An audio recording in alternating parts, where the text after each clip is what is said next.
All right, good morning. It is Saturday morning, August 5th, 2023, and we're at precisealgorithmtrading.com. And I wanted to point out here on our website, a little bit of everything, but the homepage here does some explanation down here of how our automated trading systems work. Our algorithmic trading systems page has some in-depth detail on the automated trading and the trading that we do manually.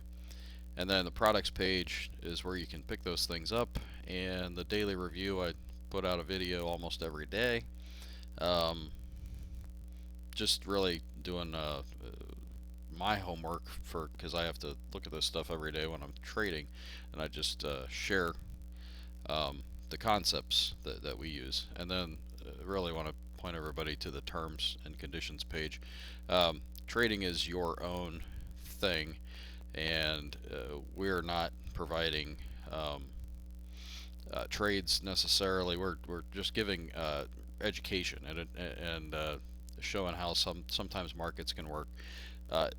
Trading it's your own um, journey, and so you have to take responsibility for your own trades. So I'll leave it at that, and we will dive into the markets. So here is the S&P 500, and we've gotten this pullback that we were been anticipating for a while, actually. Um, but and then now, how do we really look for some turning points? And is the trend over? And is the world going to fall apart next? Uh, I'm going to tell you it's not. So I really want to show you this too. This is the McClellan oscillators, and I have it pulled up with the E-mini futures contract on the S&P, but that doesn't really matter. This is just to give you an idea what kind of the overall market is. But it's these two oscillators down here. One of them is on the New York Stock Exchange, and the other one's on the Nasdaq.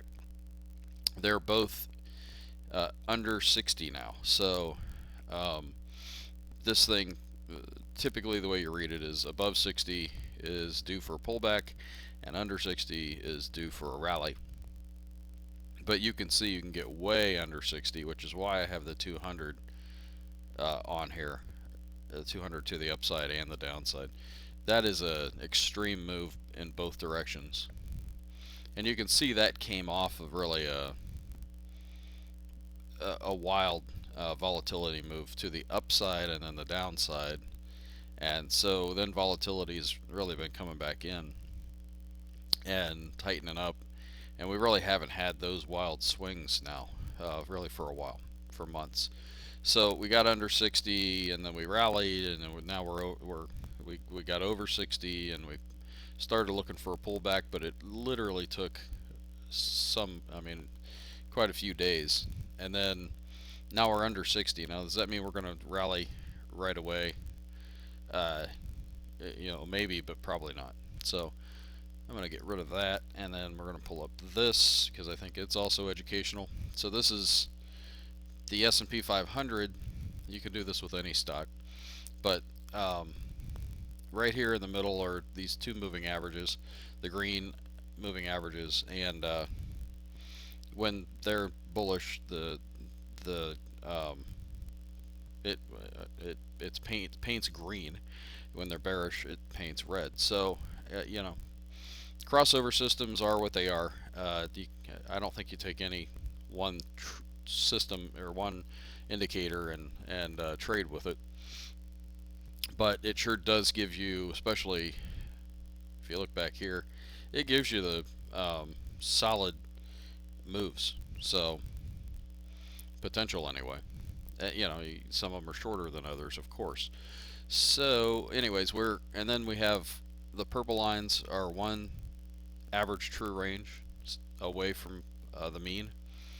Uh, the blue lines are two average true ranges, and the yellow are three. So you can see typically when you get up into you're above three average true ranges. I think they're average true ranges. It might be standard deviations. I have to look. But you get up above that, and it typically will pull back in. This one didn't quite get over it, and it pulled back in. This one got over it, pulled back in for just a couple days before it rallied back up, and then it pulled back, and now it's pulled back hard. So what is next? Well, we start looking for these bottom ones. Now we're up against the one average true range to the downside, and there's obviously 2 and 3. So let's go back on a chart and see how it works in history. When you're coming up off a rally and you pull back into these, you get another rally that goes. This is a counter trend move when the things would moving lower, and then it goes lower, and then it bounced off of the third average true range to the bottom. I hope I'm saying that right. It doesn't really matter, standard deviation or average true range. They're about the same. They're a little different measurement, and you can use either and sometimes both, which is really where the squeeze comes from. So so let's go back here. You can see this one literally made a curve, a rounding bottom, right when we started to hit the second average true range. So the reason I'm telling you all this, because this one didn't do it till the third one. This did it at the second one. When things were really coming unglued, you got below the third one, rallied up higher into the mean, came down, below the third one, rallied up higher, not quite, getting above the mean, and then we reversed, obviously. So let's go over here. I think we're gonna be messing around at least with the second one here. So that would be a place to start thinking, looking for potential reversal. Now let's just look too for kind of a different market, away from how the stock averages go. So this is the oil market, and this is the ETF for USO. We're up here, rallied against this, but let's actually put in CL because I think I've got it drawn. Might take a sec.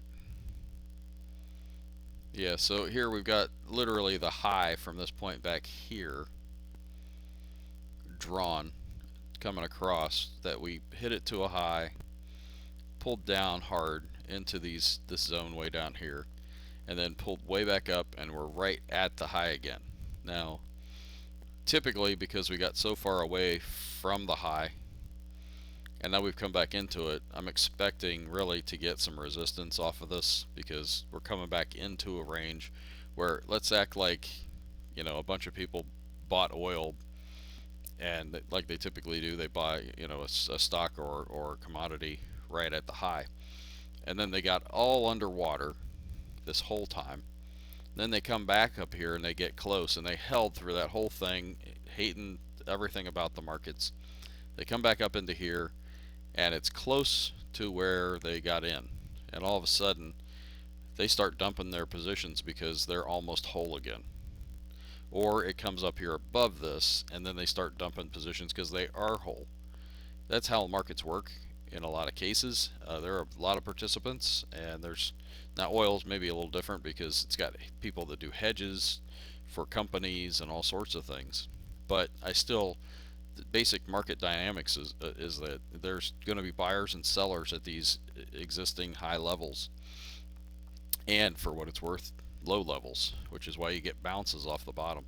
Well, if we start getting more sell orders up here than buying orders, we're going to get at least pulled back, in a normal pullback situation, which I would expect to be about the mean. And we do have the situation, I'm going to go ahead and turn this off, with these Harvard lines, because we're at the 100 here, and I just happen to have it set up on my charts where I can show the 100, the drawings that I put on through all the charts. It can be a little noisy sometimes, but I think it's good to see it. And anyways, we're at this 100 level. We'll get pulled. We could get pulled back here, and the Harvard lines are still in play, especially since we closed above them for last month for the first time in a long time. I think we can get pulled back into this zone, and that could prove as a buying opportunity, or we can actually start to see it in our indicators down here if it's a total failure. So let's just watch that for a while because I think it's going to be useful. Actually, I'm going to use it personally for a number of reasons, and one's just going to be trading. So, all right. I hope that makes sense to everybody. So let's just keep going. We got the S&P we talked about. So pullback on the daily and certainly on the hourly over here on the right hand side. And then the weekly over here, you can see we're starting to come at least into the T line here.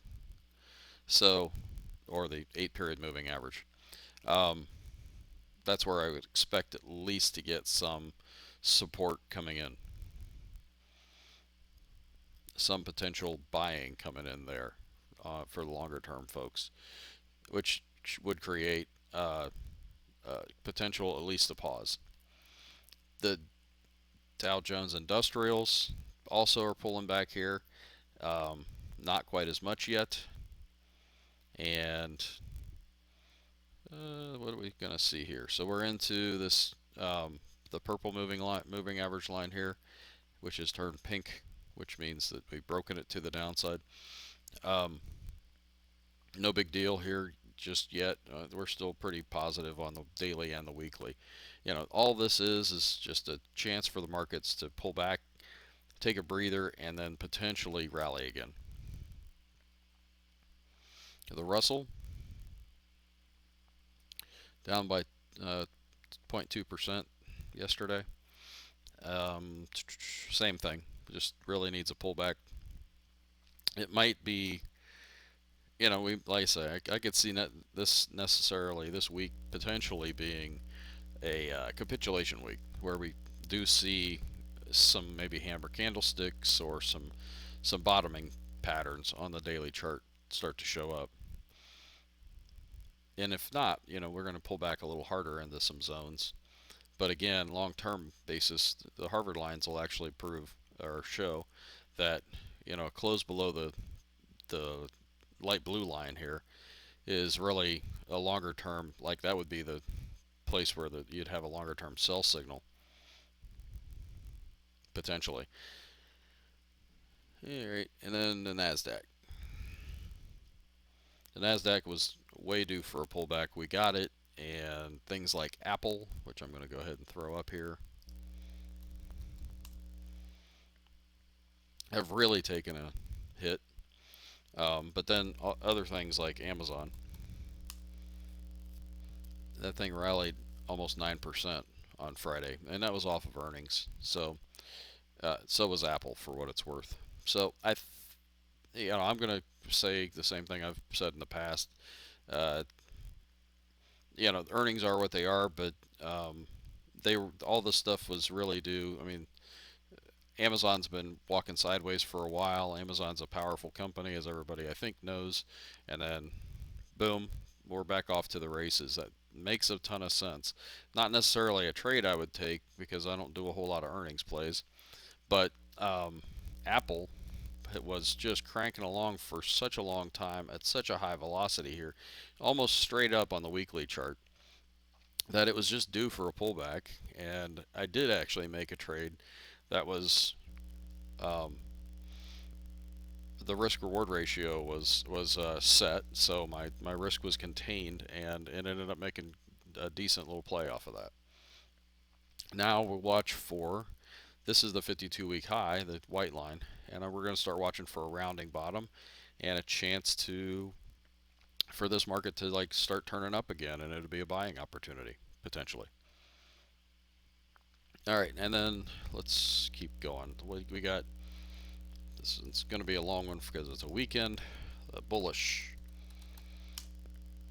percent indexes. The Dow turned over into a column of O's. So we're on a point and figure buy signal with a column of O's,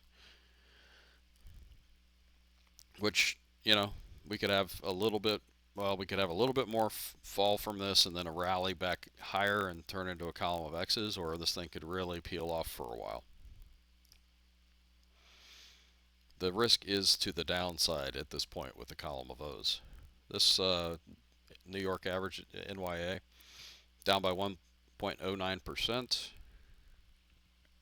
sitting at 62.88. It needs to get to 60 to put in a new column of O's. These things are, it's called a 3-box reversal. So it takes 3 boxes to reverse a column. The transports in a column of O's, we're in that pullback and we came off of 100. It didn't really have anywhere to go except it's been thrashing around up there for a week or so, and now it's pulling back, which makes a ton of sense. The Nasdaq minus 1.5%, sitting at 52.41. This one needs to go to 48 to reverse, and I don't know that it will. So it's been really the strongest of all of them anyway. The S&P rolled over to a column of O's, and now we're going to probably see some short-term weakness, which we already are seeing, and potentially, what I was talking about there, looking for the reversal pattern. And then this thing, again, it will need 3 boxes to go back up again.